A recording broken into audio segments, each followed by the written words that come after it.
नमस्कार, मैं प्रशंसा सिंस इंडिपेंडेंस में आप सभी का स्वागत करती हूँ। शुरुआत करते हैं आज की हेडलाइंस के साथ। 300 साल पुराने मंदिर को गिराने पर कांग्रेस सरकार को विपक्ष ने घेरा। देर रात को धरने पर बैठे रहे राज्यसभा सांसद किरोड़ी लाल मीणा।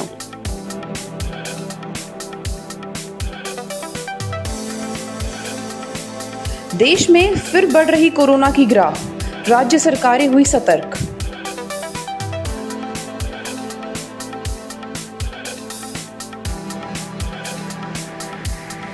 चित्तौड़गढ़ में 3 साल की मासूम के साथ दरिंदगी, फिर गला दबाकर मार डाला।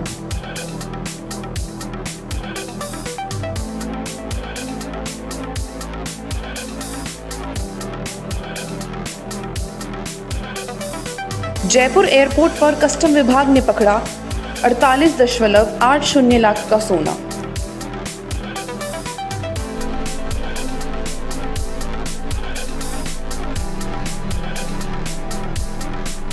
राजस्थान के अलवर जिले के राजगढ़ उपखंड में 300 साल पुराने मंदिर तोड़ने के मामले पर भाजपा सांसद किरोड़ी लाल मीणा राजगढ़ थाने के सामने धरने पर बैठे हुए हैं।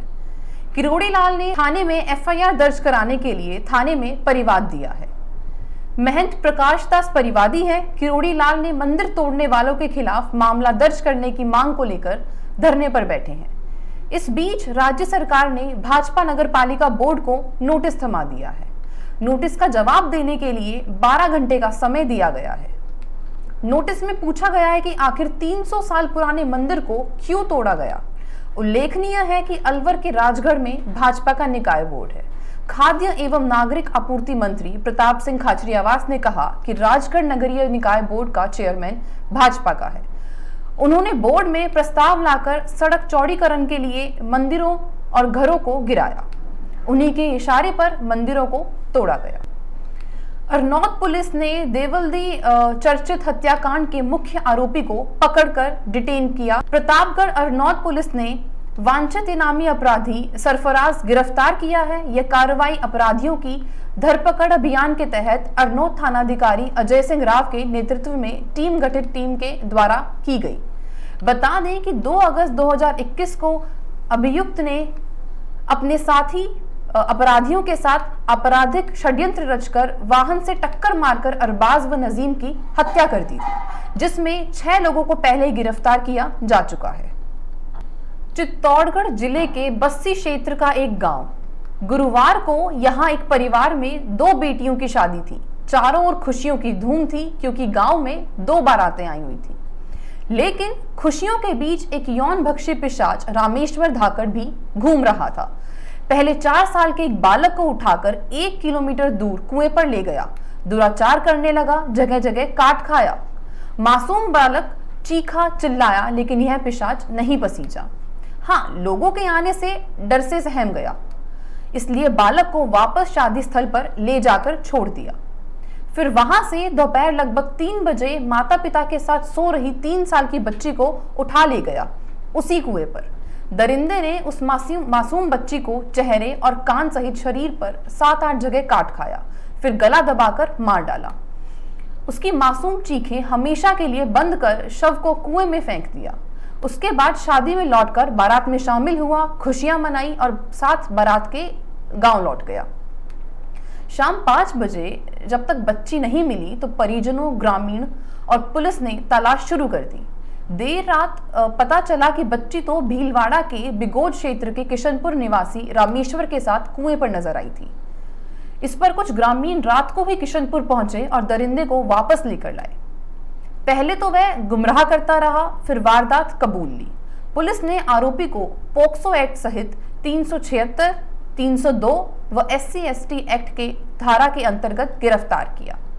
मामले को केस ऑफिसर स्कीम में शामिल किया जाएगा। बच्ची के परिजनों और ग्रामीणों की मांग है, ऐसा पिशाच समाज पर कलंक है, उसे तत्काल फांसी होनी चाहिए, क्योंकि जब तक दरिंदे को फांसी देकर नजीर पेश नहीं की जाएगी तब तक इनमें खौफ पैदा नहीं होगा। इस मांग को लेकर बस्सी कस्बे में लोगों ने जाम भी लगाया। सामने आया है, लापरवाही के भी आरोप है। किस तरह का प्रकरण है, किस तरह की लापरवाही हुई है? 3 साल की बच्ची है, चित्तौड़गढ़ विधानसभा का मामला है। 3 साल की बच्ची के साथ बलात्कार हुआ है, उसके बाद उसको गला घोट के किसी कुएं में डाल दिया।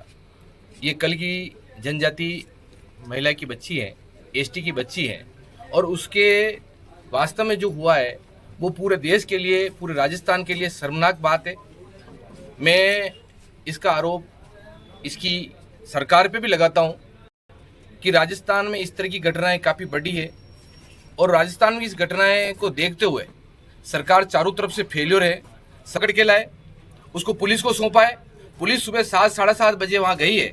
पुलिस को उसी टाइम मौके पे जाना चाहिए, जिस कुएं में डाली उस कुएं में उसको निकालना चाहिए। उस टाइम कुएं पे नहीं निकाला, और पोस्टमार्टम में भी जो 9 बजे यहाँ लाश आई थी, उसके 1:30 बजे यहाँ डॉक्टर पहुंचे हैं, उसमें भी पुलिस यहाँ प्रशासन की लापरवाही हुई है। और यहाँ इस लापरवाही की वजह से, और अभी तक ऑनलाइन अभी करीब 3 साढ़े 3 बजे है, हमने रिपोर्ट मांगी, आपने रिपोर्ट क्या दर्ज करी है? हमने रिपोर्ट दी, वो दर्ज हुई कि नहीं हुई? तो इन प्रशासन का डिप्टी साहब से मेरी बात हुई, थानेदार जी से भी मेरी बात हुई।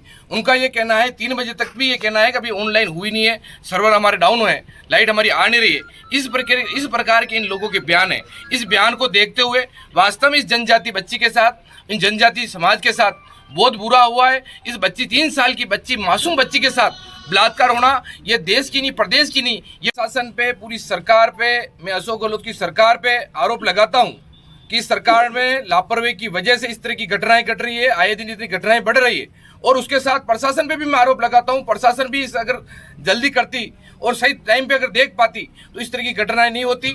और जो आप हॉस्पिटल की बात कर रहे हो, हॉस्पिटल के डॉक्टरों से मैंने बात करी, उनका कहना है कि 12 बजे तक हम लोगों को पता ही नहीं कि हमारे यहाँ बॉडी आई है, पर 9 बजे यहाँ बॉडी आई है, और यहाँ के गांव और आसपास वाले लोगों को सबको पता है। मेरे को जो घटना का पता लगा, मैं बाहर था, उदयपुर से भी आगे डूंगरपुर बांसवाड़ा एक शादी में गया था, मेरे किसी एमएलए साहब की शादी थी, मैं वहाँ से चल के आया हूँ। और इसे अभी रिपोर्ट देखने के बाद हम लोग आगे की बात करेंगे, आगे की कार्रवाई करेंगे। वास्तव में ये देश के लिए और राजस्थान के लिए और चित्तौड़गढ़ जिले के लिए और चित्तौड़गढ़ विधानसभा के लिए बहुत बड़ी घटना है। इसमें सरकार को इस तरह अगर आगे इस तरह की कदम, सख्त अगर कदम नहीं उठाएगी तो आने वाले दिनों में। प्रयागराज से दिल दहला देने वाली वारदात सामने आ रही है। थरवई थाना क्षेत्र के खेवराजपुर गांव में एक ही परिवार के 5 लोगों की हत्या कर दी गई है। इतना ही नहीं, वारदात के बाद आरोपियों ने घर में आग लगा दी है। घटना के बाद इलाके में सनसनी फैल गई है। शुरुआती जानकारी के मुताबिक ईंट पत्थर से मार मारकर बेरहमी से हत्या की गई है। प्रदीप कुमार यादव ने अपने भाई और भाभी को मौत की सूचना पुलिस को दी। मृतकों में परिवार के ही 3 अन्य लोग शामिल हैं। सामूहिक हत्या की सूचना पर पुलिस मौके पर पहुंच गई। वहीं पुलिस के वरिष्ठ अधिकारी और फॉरेंसिक टीम के साथ ही डॉग स्क्वाड भी मौके के लिए रवाना हो गया। 5 लोगों की हत्या के बाद हड़कंप मच गया।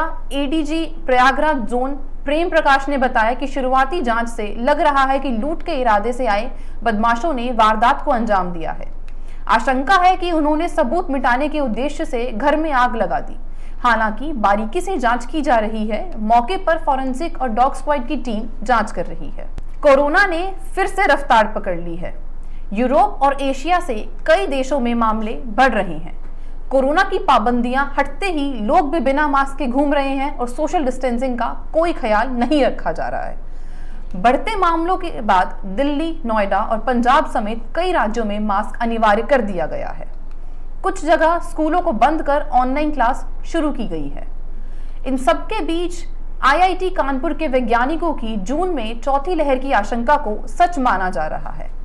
इधर राजस्थान में भी सीएम अशोक गहलोत भी जनता को कोरोना के बढ़ते मामलों को लेकर लोगों को सचेत कर रहे हैं। दिल्ली, यूपी और दूसरे राज्यों में कोरोना के केस बढ़ रहे हैं। यूक्रेन पर रूसी हमले को 60 से अधिक दिन हो चुके हैं, लेकिन दोनों देशों के बीच जंग लगातार जारी है। यूक्रेन ने दावा किया है कि रूस लगातार स्टील कारखानों पर बमबारी कर रहा है। इस बीच तुर्की ने बड़ा दावा किया है।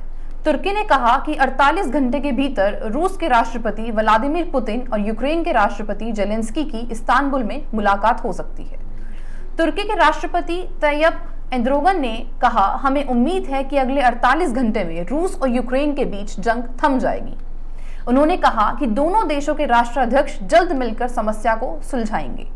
हम दोनों देशों के नेताओं के संपर्क में हैं। जयपुर एयरपोर्ट पर कस्टम विभाग ने 48.80 लाख का सोना पकड़ा है। शारजा से आया यात्री अपने प्राइवेट पार्ट में छुपाकर यह सोना लाया था। कस्टम की टीम ने कुल 3 गोल्ड कैप्सूल एयरपोर्ट पर ही चाय पानी पिलाकर युवक से बरामद किए। पकड़ा गया युवक उत्तर प्रदेश का रहने वाला है। इस महीने 6 अप्रैल को भी दिल्ली से दुबई काम के सिलसिले में गया था। युवक की गिरफ्तारी हो गई है। जयपुर एयरपोर्ट पर तैनात कस्टम के असिस्टेंट कमिश्नर भारत भूषण अटल ने बताया कि शुक्रवार सुबह शारजा से एयर अरेबिया की फ्लाइट जयपुर पहुंची। इस फ्लाइट के यात्री के हाव भाव से शक हुआ। पूछताछ के लिए एयरपोर्ट पर ही रोक लिया गया। लगेज को 2 बार एक्सरे मशीन में जांच की तो कुछ नहीं मिला। इसके बाद पूरी बॉडी की मेटल डिटेक्टर से जांच की तो भी कुछ नहीं मिला। इस दौरान लगातार पूछताछ में वह असहज महसूस करने लगा। खबरों में फिलहाल इतना ही। इसी तरह की तमाम खबरों को देखने के लिए बने रहें सिंस इंडिपेंडेंस के साथ। धन्यवाद।